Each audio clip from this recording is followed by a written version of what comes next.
commencer le cours d'aujourd'hui. Vous avez vu que lorsque j'ai écrit le thème, c'est les 3 pains et le vin. Dernier cours sur ce thème. Nous sommes toujours dans la fête de Pessah. Et aujourd'hui, je voulais clôturer sur le thème du pain et du vin. Et je veux aussi rappeler que nous sommes dans les jours de l'Omer, c'est-à-dire les jours qui vont vers le don de la Torah, dont nous allons parler plus tard, parce que c'est très important de comprendre le don de la Torah et pourquoi c'est le jour de la fête de Shavuot que l'Esprit est descendu. D'accord? Donc ça c'est très important, nous allons le faire plus tard. Donc maintenant nous continuons notre cours, nous allons clôturer Pessah. Et jeudi soir et samedi matin, nous allons rentrer justement dans la sortie d'Égypte. Et nous allons développer le thème de cette sortie d'Égypte jusqu'au moment où ils sont arrivés au mont Sinaï. Et ce qui s'est passé au mont Sinaï est quelque chose d'absolument fantastique. Et alors nous allons expliquer, je vais vous expliquer cela avec plus de détails. Donc aujourd'hui, je rappelle donc ce cours et je le clôture. Je vais faire une reprise de ce que j'avais dit un peu la semaine passée, puis je vais aller plus loin dans le thème. Et nous allons lire aujourd'hui, pas exclusivement, mais de façon plus importante, l'évangile de Jean, donc Yohanan, et nous allons écouter ce que le Mashiach Yeshua a dit, et pourquoi il a dit telle chose, pourquoi il a choisi tel texte dans les prophètes pour expliquer qui réellement il est. Et vous allez voir, c'est absolument formidable. Les rabbins nous disent toujours que, et ils ont raison de le dire d'ailleurs, que les maîtres d'Israël, les grands sages d'Israël, lorsqu'ils choisissent un verset de la Bible pour appuyer un texte ou faire donc un midrash ou autre, c'est toujours très très calculé. Et vous allez voir que s'il y a un sage qui a bien choisi les textes, c'est bien Yeshua le Messie. Il est vraiment le sage parmi tous les sages. Et les textes qu'il choisit sont extraordinaires. Donc, je vais aujourd'hui vous rappeler en quelques mots ce que j'avais dit la fois précédente, mais c'est si important que je dois le rappeler et vous expliquer un petit secret. Parfois les gens me disent, tu dis je vais vous dire un secret puis tu ne le dis pas, mais aujourd'hui je vais vous le dire. Donc vous vous souvenez que lorsqu'il y avait 3 pains, les 3 niveaux de pain différents, c'est donc le pain de la délivrance qu'on appelle la matzah, lorsqu'ils sont sortis de l'Égypte. Et puis, il y a le pain de la route, qu'on appelle la manne. Et puis, il y a le pain éternel, qui, lui, s'appelle Yeshua. Donc, ces 3 pains, évidemment, on peut les regarder de façon absolument séparée. Mais le but n'est pas de les regarder de façon séparée, mais de les unir. Parce que la fonction messianique de toute l'éternité, elle est construite sur le principe des 3 pains, unis dans une seule et même essence. Ils sont 3, pourquoi? Parce qu'il va nous révéler les différents niveaux. Et vous allez voir que les différents niveaux sont tout à fait surprenants, parce qu'il y a une sortie de l'esclavage, il y a une route qui nous fait monter, et puis le dernier niveau, c'est l'éternité, où Yeshua dira « Je suis le pain de la vie, et je vous donne la vie éternelle ». Donc les 3 pains vont nous amener à des niveaux différents. Hier, j'étais dans un cours. Hier soir, j'étais en France, ici dans la région du Nord, et nous étions rassemblés pour un cours d'hébreu qui m'avait été demandé, et je leur expliquais les différents niveaux qu'il y a dans la compréhension des différents ciels, des différents mondes que Dieu a créés, différentes façons de sentir et de ressentir la présence et les niveaux divins. Donc, voilà que ces 3 pains nous révèlent 3 choses différentes, mais en réalité, elles sont une seule et même chose indivisible. Pourquoi? Parce que le Mashiach lui-même est totalement indivisible. Donc, la première chose que j'avais dit concernant la matzah, c'était le pain qui nous délivre, le pain qui nous fait oublier, le pain qui nous demande de faire rapidement la sortie pour que nous n'ayons pas le temps de faire de faux raisonnements. Les faux raisonnements sont produits par le temps qui passe et qui devient vraiment un ennemi plus qu'un ami. Vous savez, on dit parfois le temps arrange les choses. Je peux vous affirmer que parfois le temps les empire. Le temps n'arrange pas toujours les choses, parce que si le temps arrangeait les choses, mes amis, nous n'aurions même plus besoin de Dieu.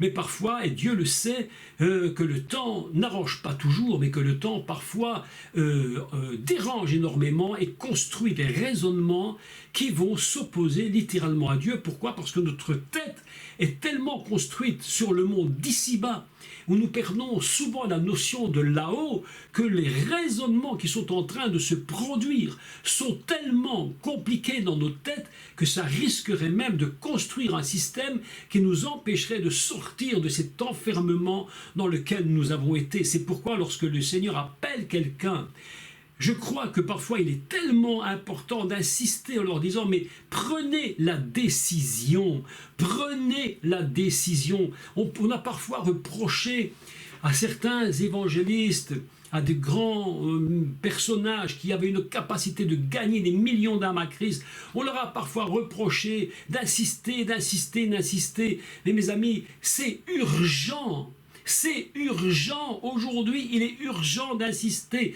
Il dit, annonçons la parole en toute situation favorable ou non favorable, urgent. C'est pourquoi l'urgence, l'évangélisation, ce qu'on appelle aller par tout le monde, annoncer la bonne nouvelle, c'est la matzah, c'est le pain de la matzah, c'est le pain de l'urgence. Nous devons annoncer avec force et violence et rapidité et dire aux gens qui nous entendent, mais dépêchez-vous, vous ne savez pas demain si les portes ne vont pas se refermer sur vous.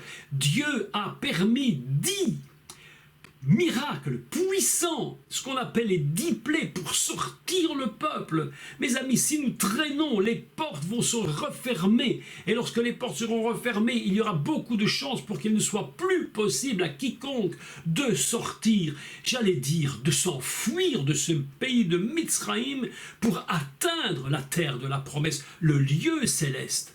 Mes amis, c'est l'urgence, matzah, le pain de l'urgence. Très important que nous comprenions cela. Pâques, Pessah, rapide, rapide, ne traîne jamais. Si Dieu te dit fais, fais-le. Ce week-end, Dieu m'a dit fais-le, je le fais. Je n'ai pas posé de questions, 1000 questions inutiles. J'ai dit je le fais, tu me demandes, je le fais. Deuxième pain, la manne. Alors c'est ici que se trouve le petit secret de la manne. Et je voudrais vous l'expliquer maintenant. Nous en avions dit quelques mots, évidemment, et je reparle de cela, et je donne le petit secret.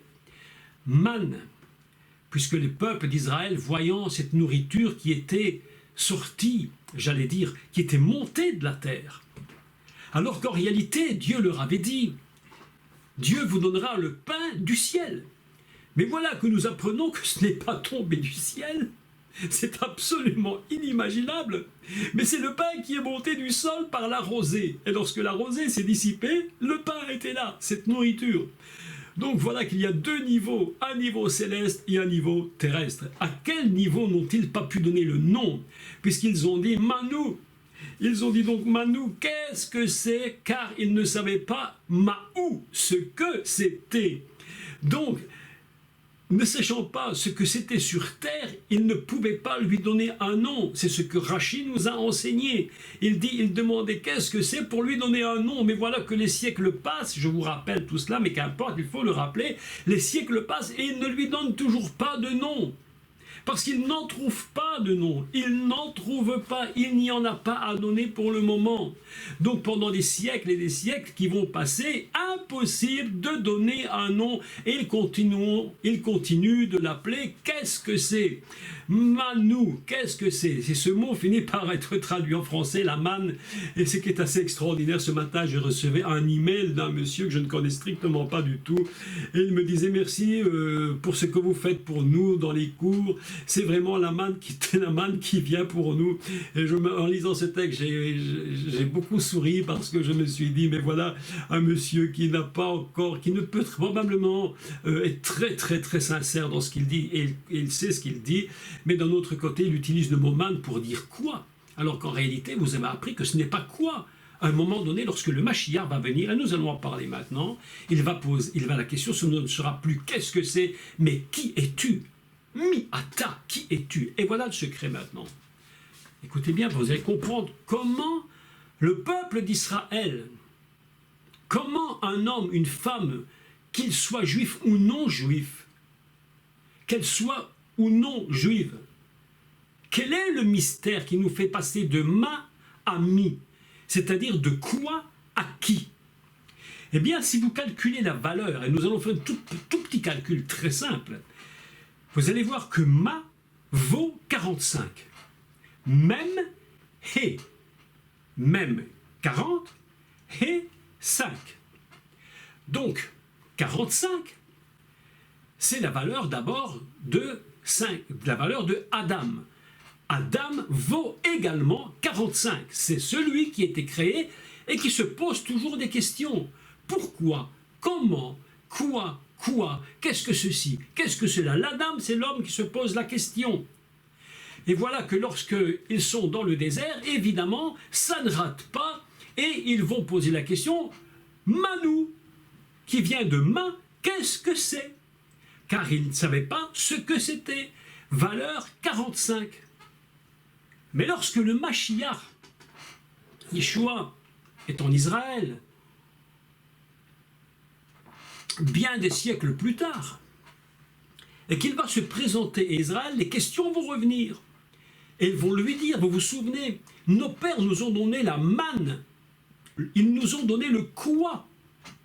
Et Yeshua va leur dire, mais attention, cette manne, ce quoi dont vous parlez, ce n'est pas le pain du ciel. Mais c'est quoi si ce n'est pas le pain du ciel? Ce main, c'est le pain qui est sur terre. Celui qui vient du sol, de la rosée. Mais moi, je suis autre chose que ma. Moi, je suis mi, c'est-à-dire mi-ata, qui es-tu? Est-ce que le peuple d'Israël osera lui poser la question, mi-ata, qui es-tu? Quelle est la valeur numérique de mi? Mi, ça s'écrit même 40 et yud 10. Valeur 50. Quel est le chemin entre 45 ma et mi qui? 5. Qu'est-ce que 5? 5, c'est la lettre He. La lettre He, c'est la lettre qui est contenue dans le nom divin de He. C'est la lettre qui a changé Abraham en Abraham, et c'est la lettre qui a changé Sarai en Sarah. En fait, c'est la lettre du souffle, c'est la lettre de l'esprit. Et au moment où l'esprit va parler, il va intervenir lui-même dans la vie profondément de quelqu'un. Vous savez ce qui va se produire, c'est que le ma va se transformer en mi.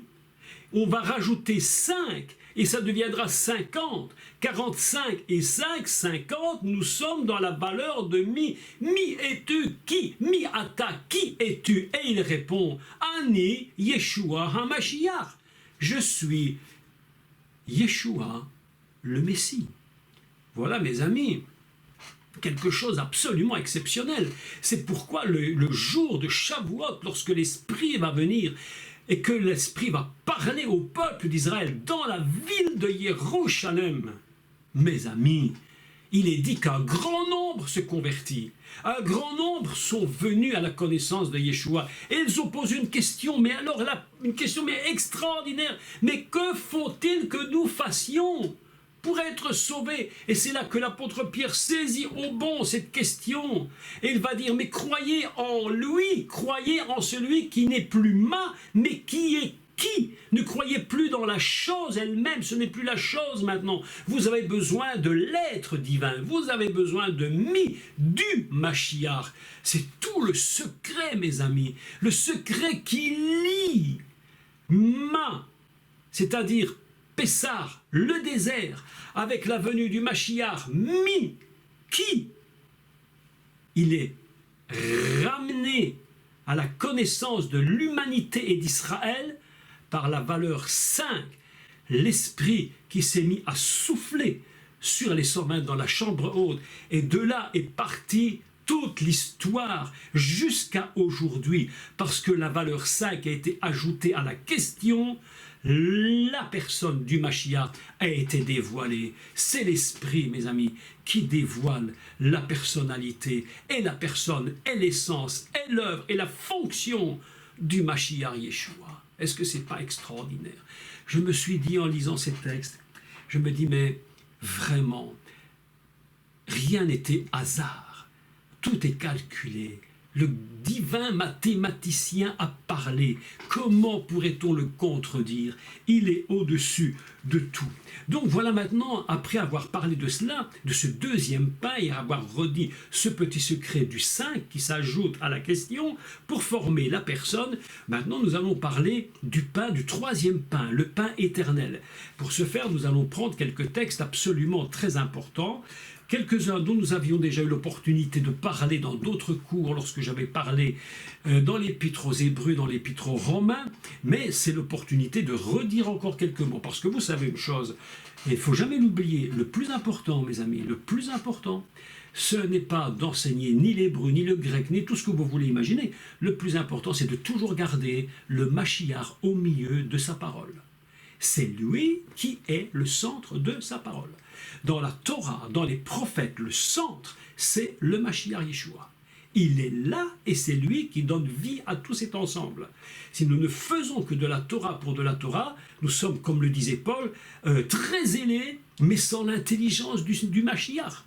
Donc nous allons toujours garder le Mashiach au centre de sa parole. Nous allons commencer la lecture, si vous le voulez bien. Donc voilà, je mets ma petite note et nous allons commencer de lire dans l'évangile de Jean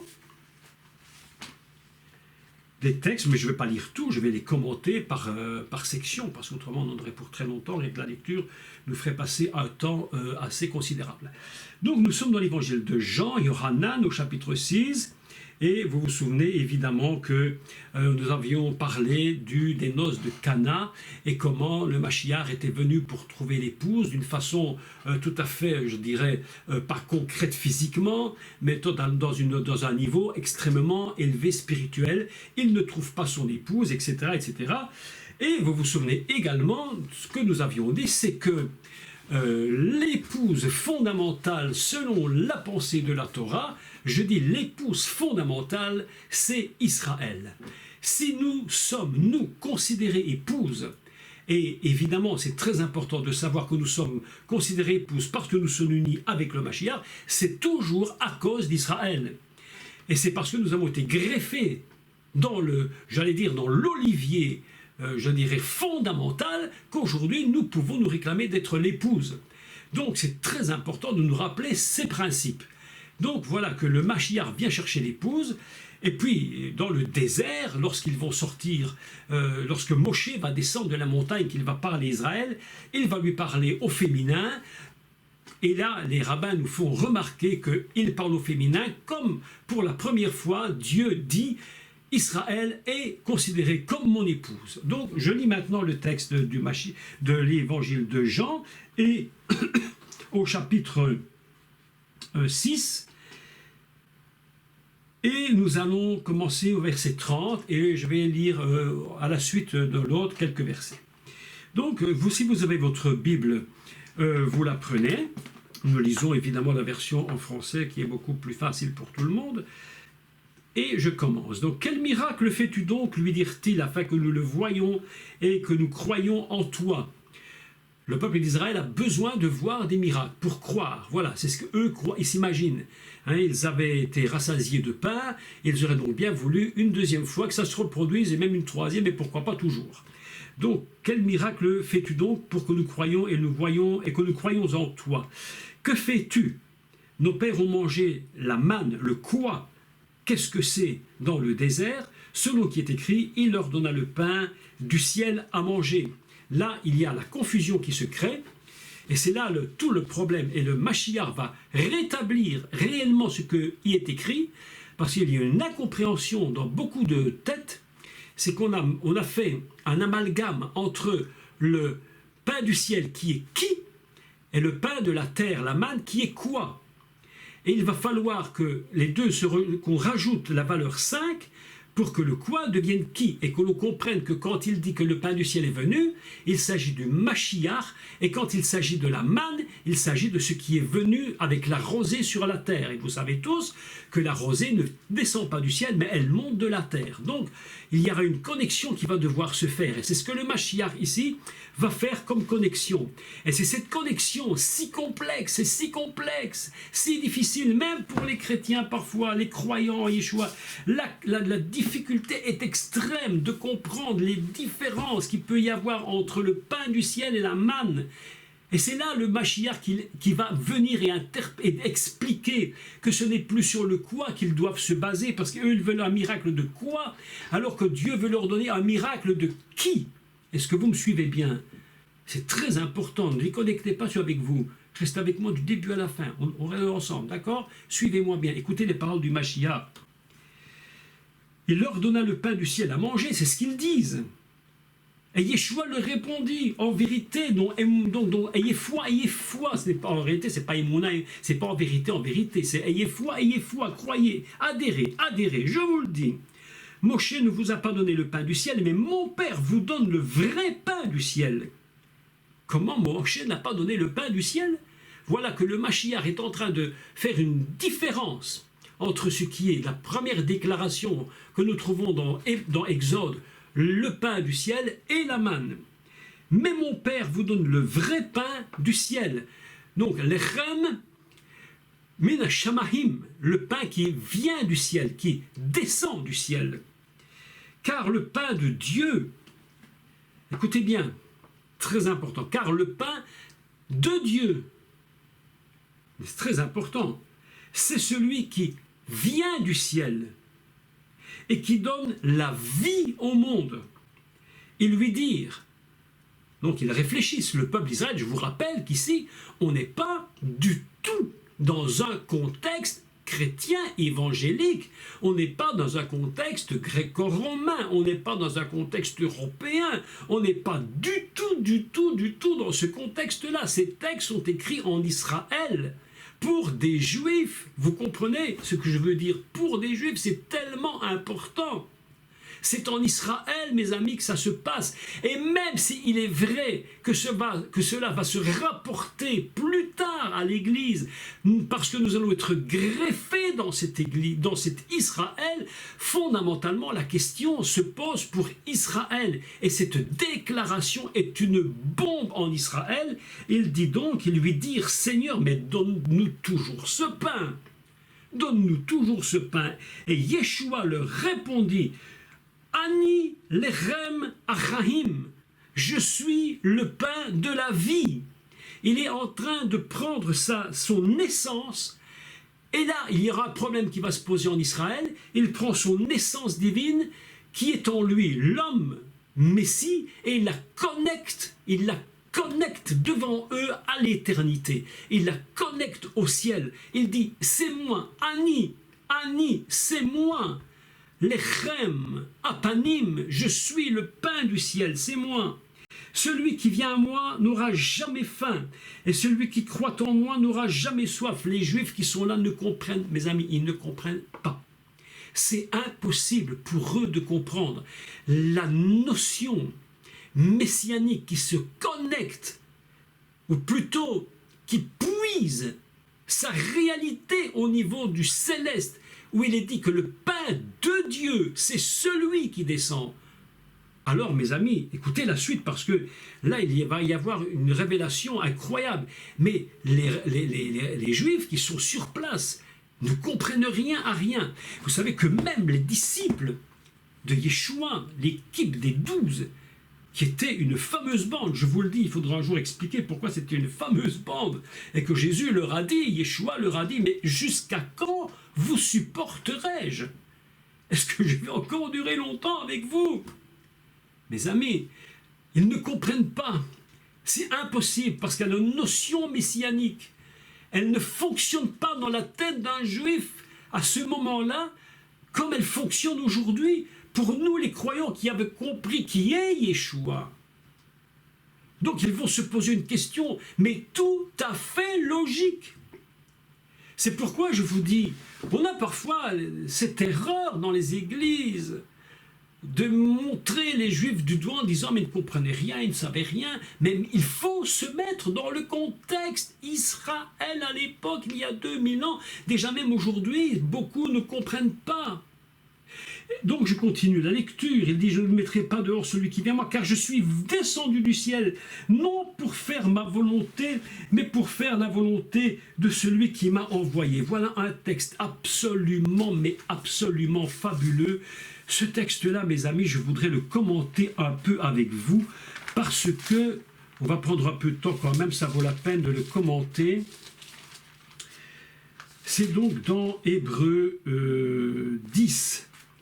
Je pense que c'est un des textes les plus révélateurs de ce que Yeshua a dit lorsqu'il parle qu'il est descendu du ciel. Il sait d'où il vient. Il dit que personne n'a vu le Père si ce n'est celui qui était là-haut avec le Père et qui l'a vu. Il dit c'est pourquoi je sais qui est le Père et je sais qui je suis. Donc je fais juste une lecture dans Hébreux chapitre 10. Je commente un peu ce texte. Je vais commencer à partir du verset 5 parce que le verset avant, ça nous emmènerait dans des explications que vous pouvez entendre. D'ailleurs, si vous écoutez tous les cours sur l'Épître aux Hébreux, vous allez voir que j'ai expliqué tout en détail et je pense même avec beaucoup de détails. Donc vous réécouterez tout ça, je ne peux pas tout redire maintenant, ce n'est pas le but. Je lis seulement l'expression où Yeshua HaMashiach dit au peuple d'Israël qui est là à Jérusalem au moment où il parle de la manne et il parle qu'il est du ciel, il dit ceci, qu'il est venu et qu'il est descendu. Et je lis maintenant Hébreux 10 verset 5, c'est pourquoi le Mashiach entrant dans le monde. Ce texte m'a absolument, mais impressionnant, mes amis. Je voudrais que vous ressentiez ce que je ressens maintenant. C'est en moi, c'est si fort en moi. Je voudrais que vous ressentiez ce que je ressens. Christ entrant dans le monde dit, et nous apprenons avec stupéfaction que lorsque le Mashiach céleste est descendu dans la matrice qui s'appelle Harim, la matrice de Marie, Myriam, sa mère, il parle et il dit quelque chose. Il parle et il dit.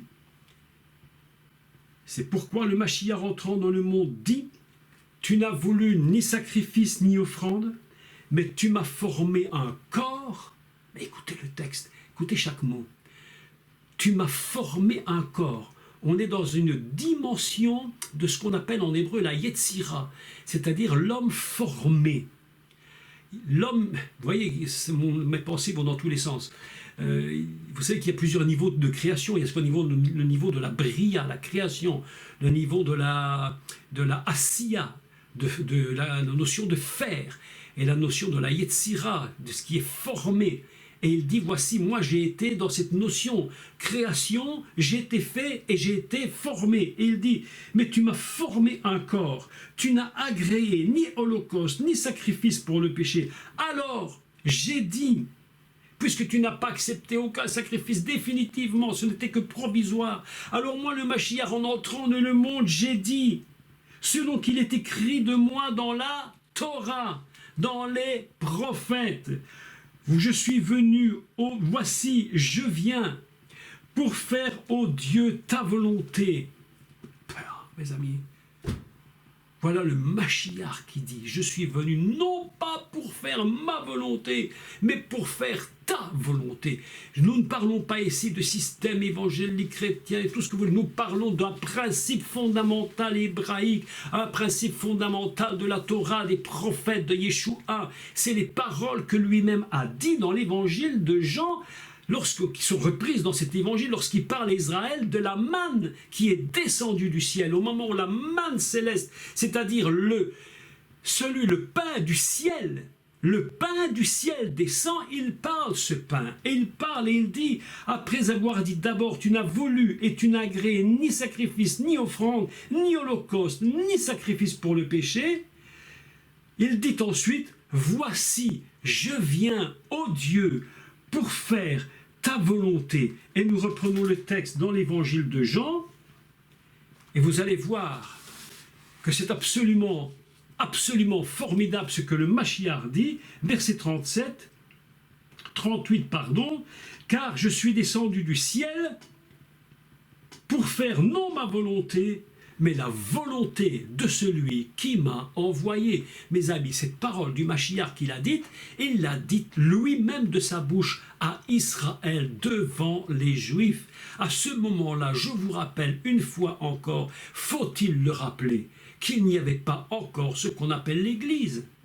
Il ne parlait, entre guillemets, qu'à des Juifs qui étaient dans la Torah, qui étaient tout le temps dans les mitzvot, qui pratiquaient la loi, qui faisaient tout ce qu'ils pouvaient pour arriver à la pratiquer, à plaire à Dieu. Certains avaient des comportements qui étaient droits, d'autres ne l'étaient pas. Enfin, vous connaissez l'humanité, vous connaissez comment fonctionnent les hommes.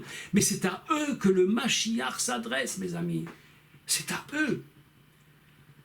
Nous devons tellement, mes amis, nous devons tellement à Israël.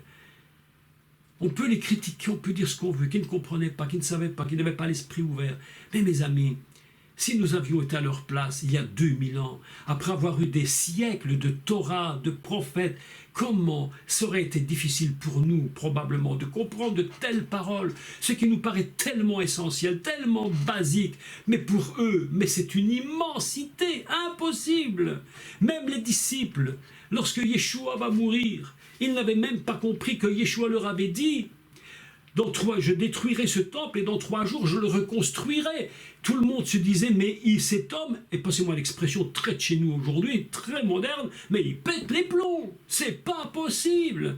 Et les disciples ne comprennent rien à rien, ils sont à la table de Pessah avec le Mashiach.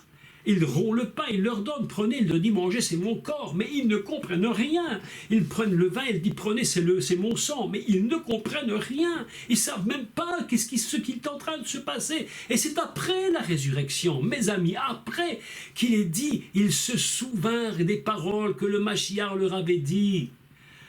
Je détruirai ce temple et dans 3 jours, en 3 jours, je le reconstruirai. Il faut que la notion de 5, la lettre He, la lettre du souffle, descende pour que quelque chose se révèle et que le Ma devienne Mi. Mes amis, ces textes sont fabuleux, mais absolument fabuleux. Donc, je continue. Je suis venu donc pour faire non ma volonté, mais la volonté de celui qui m'a envoyé. Or, la volonté de celui qui m'a envoyé, c'est que je ne perde aucun de ceux qu'il m'a donnés. Mais écoutez bien maintenant, la dimension que le Messie utilise. Mais que je les ressuscite au dernier jour. Il n'a pas dit, mais qu'ils viennent et qu'ils me suivent ici-bas sur la terre comme disciples. La volonté de Dieu, ce n'est pas cela en premier. La volonté de Dieu, fondamentalement, c'est qu'au dernier jour, il ressuscite ceux que le Père lui a donnés et qu'il n'en perde pas un seul. C'est le travail pastoral fondamental dans son niveau le plus important qu'il n'ait jamais été donné à l'humanité. Que je ne perde pas un seul que le Père m'a demandé de sauver et je les ressusciterai au dernier jour. C'est un texte, mes amis, écoutez, je parle franc, direct. Si dans les écoles bibliques, on prêchait ce genre de choses aux pasteurs et aux futurs pasteurs, que leur but et leur devoir, ce n'est pas de dominer l'Église, ce n'est pas d'organiser, ce n'est pas de faire. Le but fondamental pastoral du grand pasteur, c'est qu'au dernier jour, nous ayons amené devant le Seigneur ceux qu'il nous a donnés et que nous n'en ayons pas perdu un seul, mais qu'au dernier jour, lorsque le Mashiach viendra, il puisse ressusciter ceux qui sont les siens et les emmener avec lui dans sa présence. Ce que je vous dis ici est si important. Et en plus, dans les temps dans lesquels nous sommes aujourd'hui, nous sommes à la porte d'un moment fatidique de cette histoire de l'humanité, un tournant incroyable. Je continue. On pourrait parler des millions d'heures, rien que sur un texte comme celui-là. Tellement c'est impressionnant. La volonté de mon Père, c'est que quiconque voit le Fils et croit en lui ait la vie éternelle. Le Mashiach Yeshua est en train de connecter le peuple d'Israël avec lui et automatiquement avec la notion d'éternité. Je parlais hier à ce groupe avec lequel j'étais, je leur ai dit, la grande difficulté du monde, des chrétiens ou autres, la grande difficulté, quelle est-elle? C'est justement de pouvoir se connecter. Alors voilà que mon téléphone sonne, ah ben voilà, ça s'arrête. C'est que nous puissions ensemble nous connecter au niveau éternité. Mais c'est tellement compliqué. Vous savez pourquoi c'est si compliqué? Mais parce que nous vivons sur cette terre, dans un système tellement fermé dans l'humain.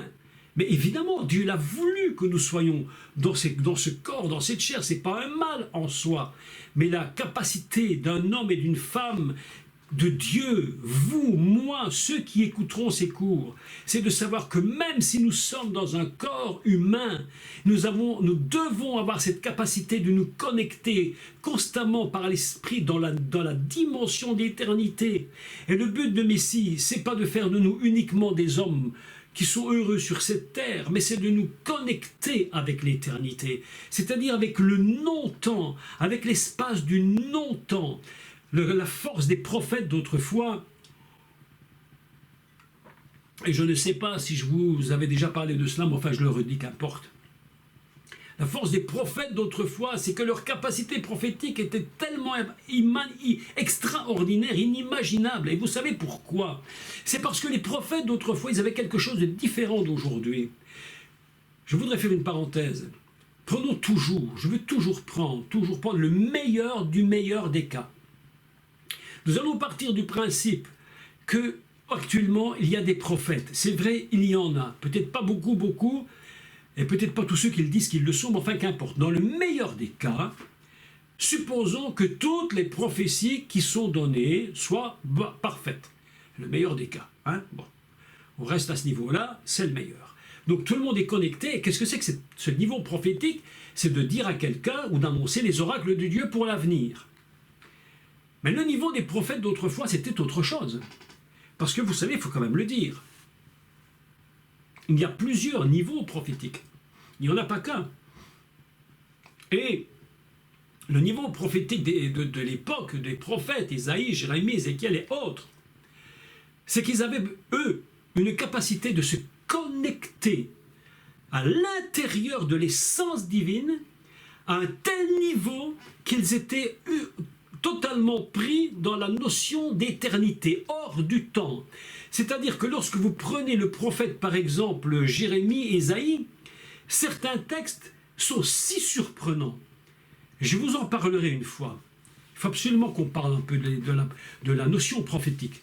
Que sur 3-4 mots, ils sont capables, en 3-4 mots, d'ailleurs nous l'avions vu dans l'histoire de l'arbre, que lorsqu'il est dit « détruisons l'arbre avec son fruit », et nous avions constaté que, en fait, le fruit, c'était le pain, c'était Bethléem, hein, Bethléem, le pain, le fruit.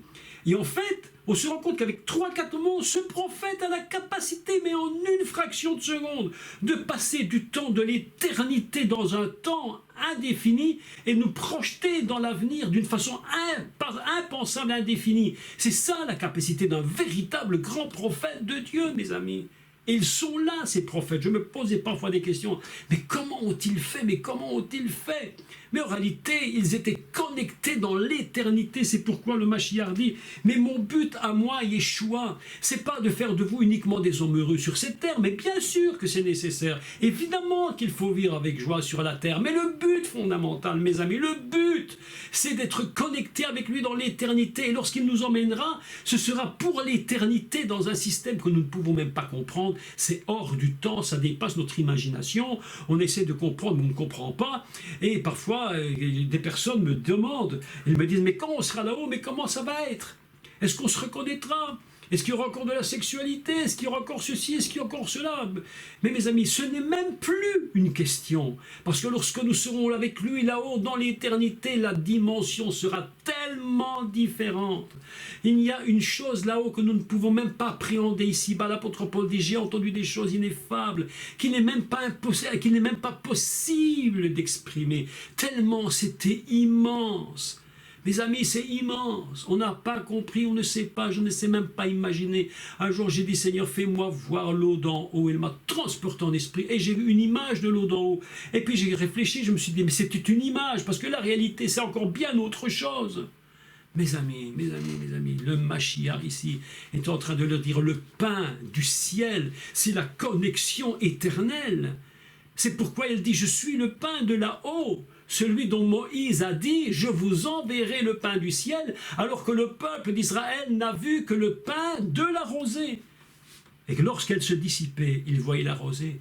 Ils essayaient de lui donner un nom, mais ils n'arrivaient pas de lui donner un nom, parce que la connexion n'était pas faite avec le chemin du ciel. C'est pourquoi lorsque le hé va s'ajouter, lorsque le souffle va s'ajouter, lorsque la valeur du souffle divin va s'ajouter, alors tout va changer et le quoi va devenir qui. C'est extraordinaire, texte extraordinaire. Et je continue encore quelques versets si vous le voulez bien. Alors évidemment, l'incompréhension d'Israël est une incompréhension mais absolument totale. Les pauvres ou les heureux, je ne sais plus ce qu'il faut dire, je ne sais pas, je ne sais plus. Ils sont en train de se poser des questions, mais je me dis, mais est-ce que nous, si nous avions été là, nous n'aurions pas posé les mêmes questions? Je vous lis la question. Je vous lis la question, vous allez voir qu'elle n'est pas du tout stupide. Elle est au contraire extrêmement intelligente. Mais écoutez bien, verset 41, chapitre 6. Les Juifs murmuraient à son sujet, mais évidemment, parce qu'il avait dit, je suis le pain qui est descendu du ciel. Vous voyez la confusion qu'ils font, hein, entre le haut et le bas, et confusion. Et il disait, et voilà ce qu'ils disent, n'était-ce pas là Yeshua, le fils de Yosef, celui dont nous connaissons le père et la mère? C'est très étrange. Comment donc dit-il, je suis descendu du ciel? Comment pouvait-il comprendre? Est-ce que cette question était si stupide? Mais pas du tout, elle était extrêmement intelligente. Les Juifs ne sont pas stupides à ce moment-là, ils réfléchissent, ils disent, monsieur qu'on a vu là, ce monsieur devant nous, qui s'appelle Yeshua, mais on connaît son papa, on connaît sa maman, on sait qui ils sont, on sait qu'il est né d'une femme, on l'a vu, on a appris, c'est là, on le sait. Comment dit-il qu'il est venu du ciel? Ah, évidemment, ils ne peuvent pas comprendre.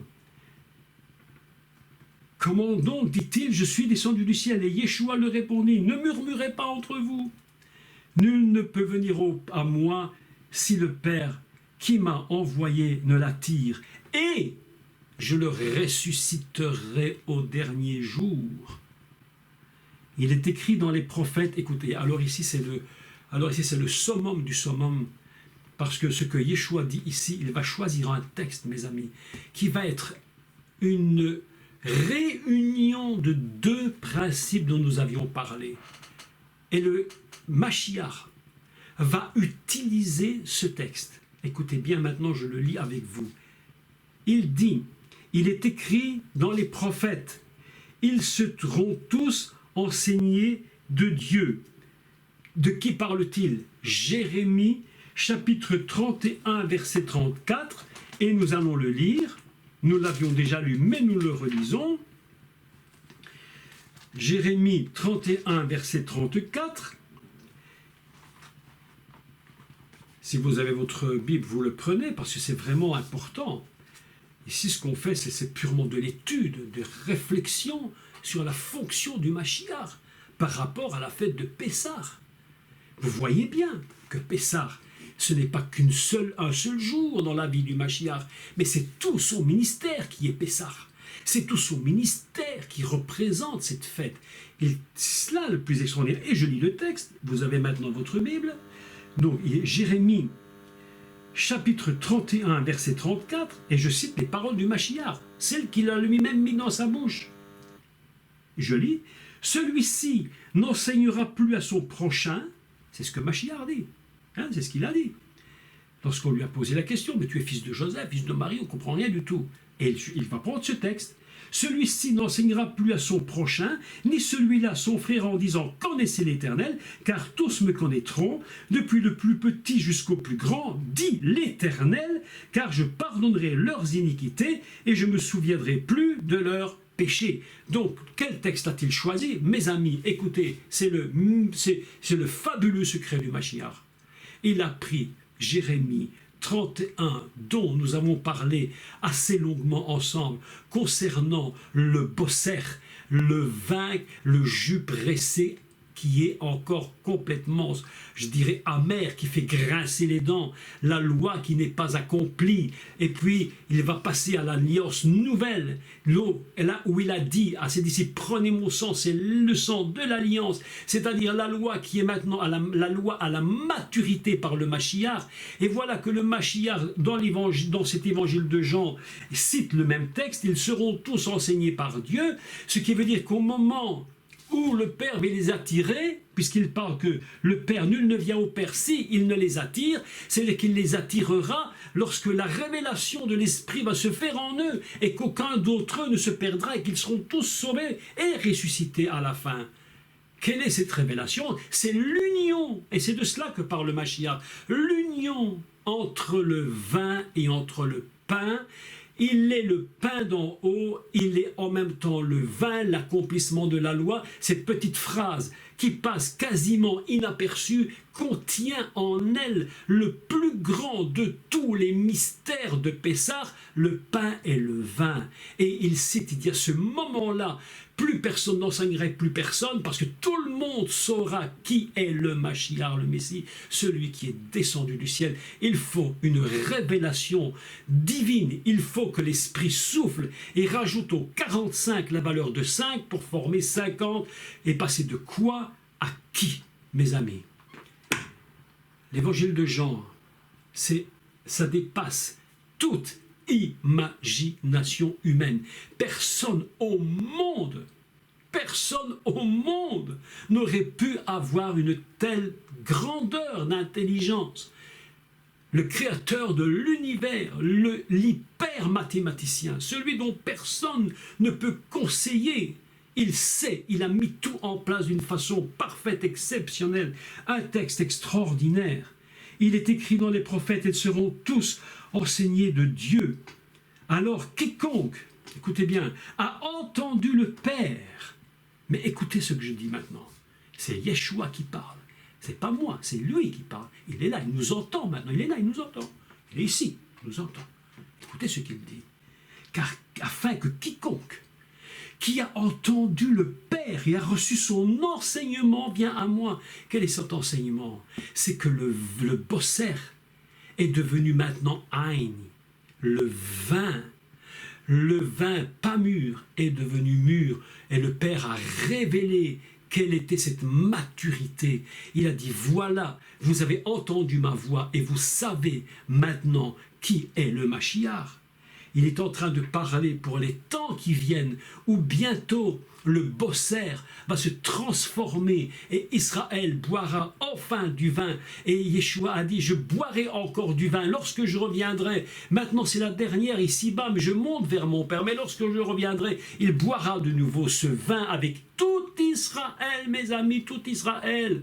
Je n'ai pas dit seulement avec nous l'Église, avec toute l'Église, Israël compris, unis en un seul corps, unis dans une seule, comme une seule épouse pour l'époux. Mes amis, c'est la vérité. Il n'y a pas d'une plus grande vérité que celle-là. Je suis absolument aujourd'hui, mais